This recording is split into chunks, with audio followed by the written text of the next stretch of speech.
welcome to Grizzly Tales for Gruesome Kids, a series of cautionary tales for lovers of scream.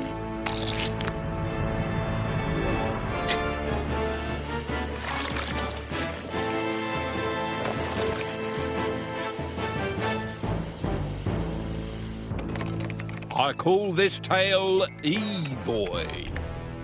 His name was Eric, or Bloodthirst the Battle Axe, to give him his full game name. He had big bulbous eyes from living in the dark and wide flat fingertips from bashing buttons all day. Actually, maybe his game name should have been Toad.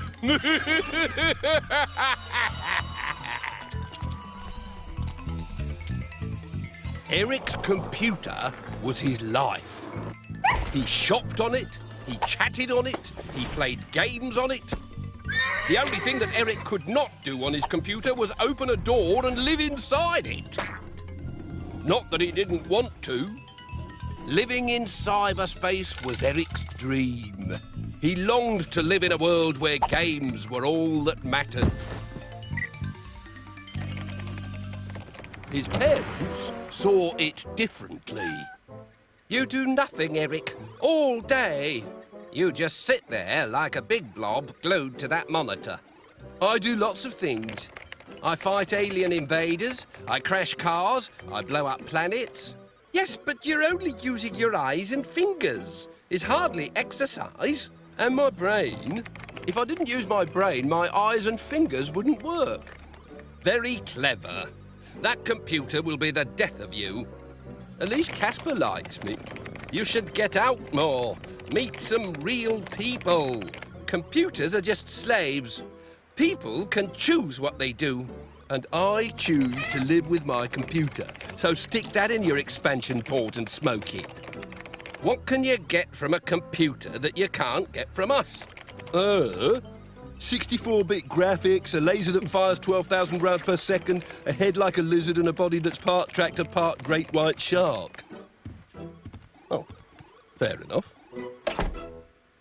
Once the door was locked, Eric talked to his computer. Get me out of here!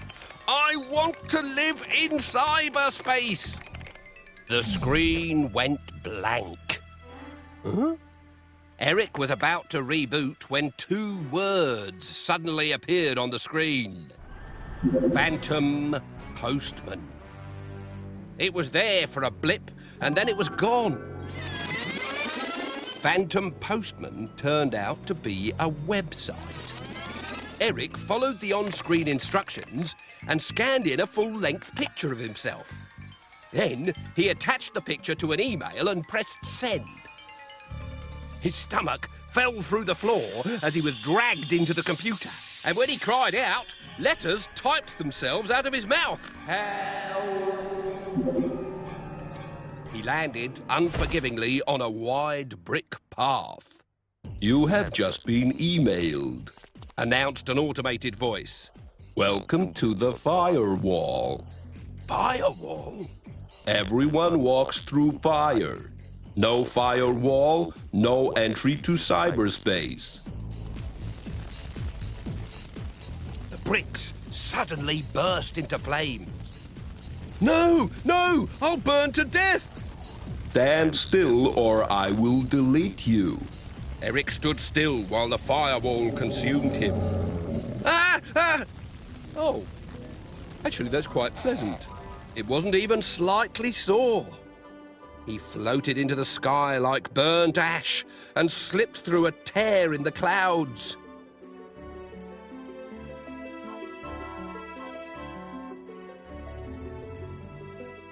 He popped out of a letterbox into a cold room where a uniform was waiting for him. Good morning, Eric. I'm your cyberspace assessment officer. Please stand on here. Am I in cyberspace? You're 7 stone overweight. But I only weigh 7 stone. Have you been tampered with since you left your bedroom? Tampered with? Could anyone have opened you up while you weren't looking? and planted a virus. I think I'd have noticed. Good. We don't like viruses.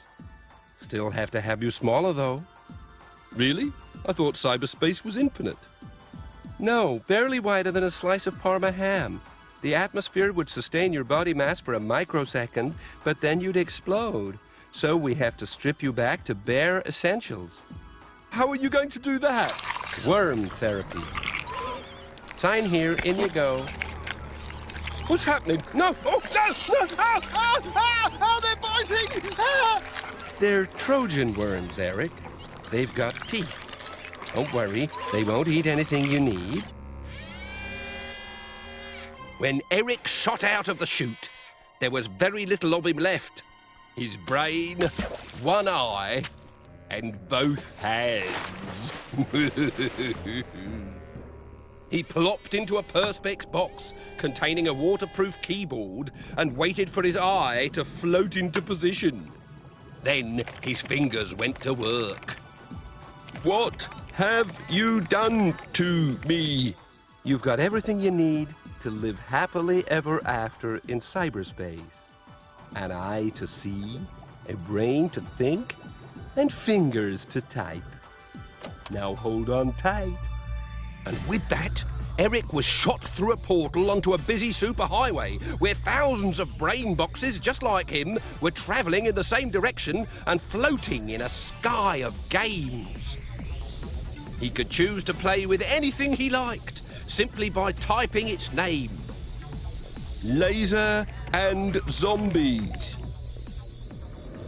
The world was literally at his fingertips. Cyberspace was Eric heaven.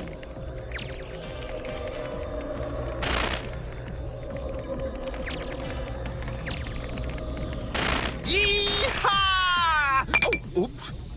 Or it would have been had the computer not suddenly been invaded by a virus.